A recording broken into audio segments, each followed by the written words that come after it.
Charlotte by 1. Raptors have battled back to make it a game. They trailed 53-33. Rozier with the J. It's a 3-point game. No LaMelo Ball. Both teams on the bad end of losing streaks. The Raptors hoping that they can take care of business against a less talented Hornets team, but they couldn't. A slow start, a nice comeback, but it wasn't enough as the Raptors fell to 9-13 on the season. Start of the game was flat. We did not do a good job coming out with effort and energy that any NBA team deserves respect. And after that, we found a way for 3.5 quarters. We were a better team. We did a lot of really good stuff. With 32 assists, we dominated the glass tonight. We won the turnover battle. We scored 74 points in the paint. At the end of the day, our shots that were good quality threes, we did not make them tonight. The Raptors started the game slow on both ends, but their defense was truly lackluster, allowing 35 points in the first quarter and letting Charlotte drop 66 points in the first half. Pascal Siakam did what he could to keep the Raptors within striking distance in the second quarter, and Precious Achiuwa provided a spark off of the bench, but ultimately the Raptors played from behind for a majority of this game. It's something that we're constantly trying to figure out. We're talking about it, we're addressing it, we are trying different things defensively there to get our guys going, to be more aggressive. And at the end of the day, we gotta stick together. We gotta be a team. We're going through adversity now, and this can be good for us if we use it the right way, to use that as a fuel for us, to get us motivated and to get us ready for the next game. In the second half, they clawed their way back and even momentarily took the lead, thanks to a massive third and fourth quarter from Scottie Barnes, who notched his third triple-double of his career with 31 points, 10 rebounds, 10 assists, 2 steals, and a block. Malachi Flynn pitched in with 8 points, while Achiuwa finished with 17 points and 10 rebounds as a bench-heavy group led by Barnes propelled the Raptors to a 24-6 run to start the fourth quarter. But the starters subbed back into the game and they couldn't keep up the magic. Terry Rozier and Brandon Miller combined for body blows, keeping the Raptors at bay despite Siakam trying to keep the Raptors in it, finishing with 25 points. Still, Toronto had multiple chances to tie this game late and just couldn't deliver. Down 3, Scottie Barnes got fouled on a 3 and was forced to the line where he only made 2 shots. On the next possession, the Raptors had 7 seconds left to draw up a play and tie it, and it resulted in this.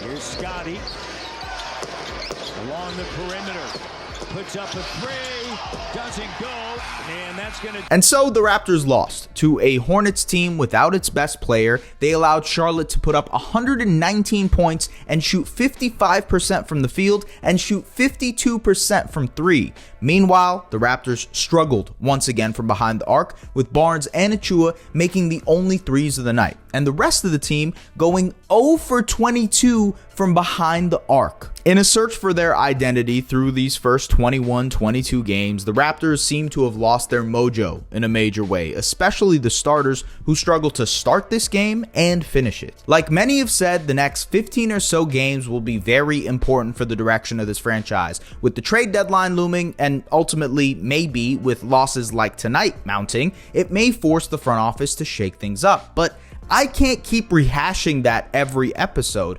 I want to stay as positive as I can this season, or I will slowly begin to lose my mind. So I want to highlight the Raptors' fourth quarter that brought them back into this game. The contributions of Chris Boucher, Malachi Flynn, Precious Achiuwa, and of course, Scottie Barnes. So let's do it. So the Raptors went on a massive run in the fourth quarter, a 24-6 run specifically, and that was a unit led by Scottie Barnes, Malachi Flynn, Precious Achiuwa, Chris Boucher, and OG Anunoby. For the most part, Gary Trent Jr. was in there for a little bit. They split it up with OG Anunoby in the later half of that run, but it was sensational. It's a lineup that I keep asking for.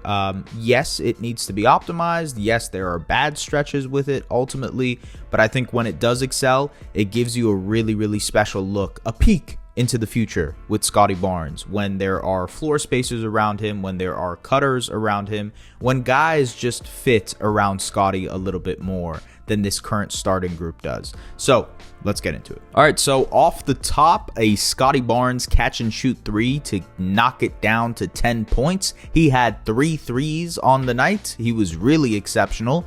And then on the defensive end, the Raptors with this lineup are going to be switch heavy. They are roaming all around the perimeter. And the great thing is Precious Achiuwa as that backline help really helps assure things up, because he can play as a switch big, but he can also block shots and deter shots at the basket. Now the Raptors are in transition. Malachi does a great job of pushing it up the floor, passing it to Scottie Barnes. Barnes finds Chris Boucher for the layup inside. Raptors get another stop on this possession. You see Malachi doing a great job of pressuring Terry Rozier, near half court. The Raptors do a great job of negating that screening action, the screen and roll that they had, and it results in a Chris Boucher block of the PJ Washington shot. Raptors get it pushing. Scottie Barnes, his best is in transition. He finds Chris Boucher, the open cutter. Exceptional stuff. Notice how Scottie gets into a post-up almost immediately, because once he does that, the defense has its eyes on Scottie.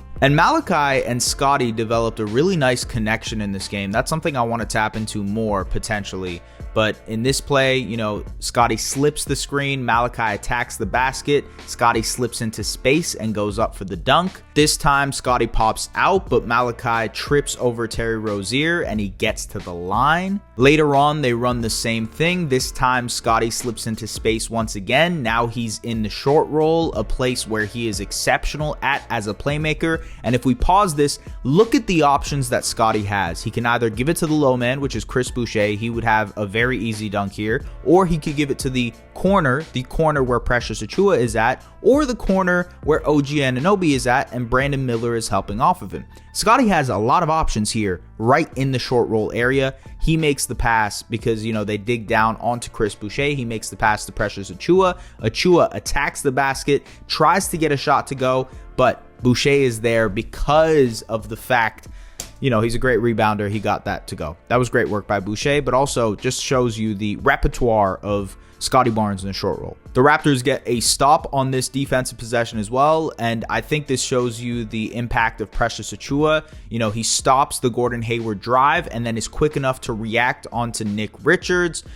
He gets the stop. The Raptors are pushing it. Scottie in transition finds OG, who draws the foul. He's headed to the line for 2. That is the Raptors' recipe with this lineup here. Getting stops, getting out in transition, making Scottie hunt out mismatches. This time, Malachi Flynn gets the steal here. He forces the turnover. And then once again on the pick and roll, this time Malachi takes it and finishes over the top, a really nice layup. Once again, a really good defensive possession that shows you the switchability of this team. OG Anunoby is chasing Terry Rozier around these screens. They switch that action. OG chases out to PJ Washington. Watch how Scottie Barnes steps up, forces the turnover, and then the Raptors are out and running. Scottie in transition.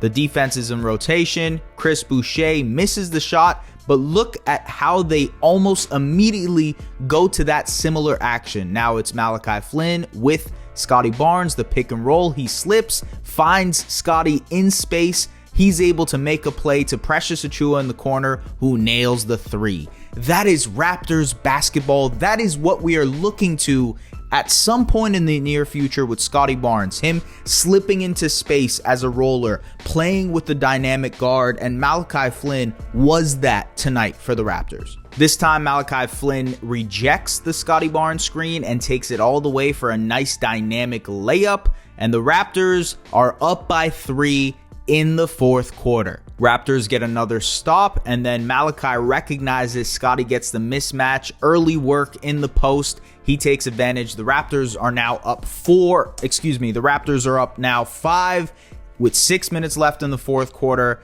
and with a massive run, hoping that they ended the, hot streak of the Hornets in that game.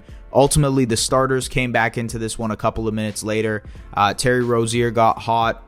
Miles Bridges got hot. PJ Washington got hot. Brandon Miller got hot again. And the Hornets pulled this one out. It was a close one, but it was only close because of this massive run that the Raptors made with this unit in the fourth quarter, with the dynamic play of Malachi Flynn and Scottie Barnes in that fourth quarter, using the pick and roll to create advantages for themselves and their teammates. I think that's special because it shows you that Scottie really needs a dynamic guard next to him, a guard who can create his own shot, get downhill, get into the teeth of the defense, and ideally be a guy who can space the floor for you as well, because in the screen and roll, in a pick and roll, having Scottie be this guy, essentially, man, Scottie needs his Steph Curry. And I know it's crazy to say that. Malachi Flynn was sort of his Steph Curry tonight. Draymond-esque type of performance from Scottie. I know he had a 30-point triple-double. I know he hit 3 threes, but ultimately in that fourth quarter, the reason they got back into this one was because of his playmaking, was because of his defense. It was him in the short roll, making plays for other guys. It was really special to watch because that shows you what the potential of this type of team will be around Scottie, to be honest with you. And I think, we can go ahead and say that the Raptors are in a terrible position right now, and that's true. 9-13, they've struggled, they don't look good, the roster doesn't necessarily fit, but I really don't want to keep stressing on that because ultimately there's not much that's going to change between now and the next couple of games. They're not going to be making a trade anytime soon. And maybe they don't end up making a trade at all this season. I know that scares some people, but maybe they actually don't end up making a trade at all this year. So my thing is, I'm trying to glean on what we can see for the future. Some tangible things that we can see around Scottie Barnes, Precious Achiuwa, maybe Malachi Flynn stays around. And those are the type of guys that I'm looking forward to. OG Anunoby, obviously, Gary Trent Jr. How are these guys developing and adding things to their game, adding wrinkles, different areas? Precious Achiuwa excelled tonight as a catch-and-go player, driving the basketball, finishing around the rim. He obviously made some shots as well. It's great when he does that. I think OG Anunoby struggled tonight from the three-point line. He obviously had his worst three-point shooting night of the season, but you still want to see those types of developments and see how he can work through those kinks. Malachi Flynn continues to impress. I think he's become an NBA player throughout this season just because of the trust that Darko has kind of given to him to be that backup point guard for this team, and he looks more confident than ever. He's finishing at the basket, getting downhill, making plays for others, and the connection between him and Scottie Barnes has tremendously grown through these couple of weeks. And with Scottie, we already know what it is, right? He's turning himself into an all-star type player. He's looked tremendous to start this year. Yes, there have been stretches where he needs to be more aggressive. And honestly, even in the first half of this game, you probably wanted him to be more aggressive and looking for a shot, looking for opportunities, kind of waking up. And that's a habit that he has to shake off. There's no question, kind of getting involved in games earlier rather than later. But he's still a really young player, and the fact that he is able to produce like this is a really, really good sign for the future. So me trying to be future thinking, trying to be positive, I kind of like the fact that the Raptors are focused on development this season. And me, the way I'm going to cover the team, I'm going to focus on development as well. So the Raptors, they're doing it. They lost tonight. Whatever. It's all good. Let's see next, Monday against the Knicks. They get a chance to have a rematch against a team that mollywopped them just last week at Giants of Africa night. So, ladies and gentlemen, thank you very much for tapping in. If you were interested, tap into the Objective Basketball Podcast. We talk about the NBA in general, and we will see you guys later. Take care.